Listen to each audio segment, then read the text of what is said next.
अतुल घटकांबळेकडून 2.5 लाख रुपये जप्त करण्यात आले। घटकांबळे हा 2.5 लाख रुपये शेजारच्या घरी त्यांनी ठेवले होते। घटकांबळे यांनी हे पैसे ससूनमध्ये ब्लड टेस्ट बदलून देण्यासाठी घेतले होते आणि शेजारी ठेवले होते अशी माहिती समोर येते आहे। एकूण 3 लाख रुपये घटकांबळे यांनी घेतल्याची माहिती आहे।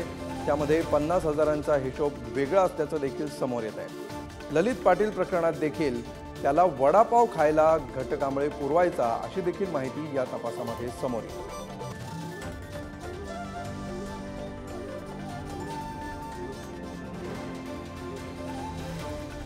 तर अनेक नवनवीन माहिती सध्या या प्रकरणामध्ये समोर येते आहे। बालाजी पोद्दार याविषयी आपल्याला आमचे प्रतिनिधी अधिक माहिती देतील। बालाजी, अतुल घटकांबळेचे अनेक कारनामे आता समोर यायला सुरुवात झाली आहे, काय या क्षणी नवीन माहिती पोलिसांना मिळाली?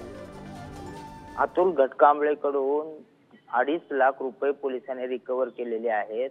घटकांबळेने हे जे पैसे आहेत ते त्याचा एक मित्र आहे, त्याच्या मित्राच्या घरी ठेवलेले होते। पोलीस तपासात ते पैसे जप्त करण्यात आले आणि यातला जो आर्थिक व्यवहार आहे डॉक्टर अजय तावरे, श्री हरनाळ आणि अतुल घटकांबळे अगरवाल यांच्या मध्यस्थी म्हणून हा पुरावा पोलिसांना आता सिद्ध करता येणार आहे। त्यासाठी ही जप्ती करण्यात आलेली आहे।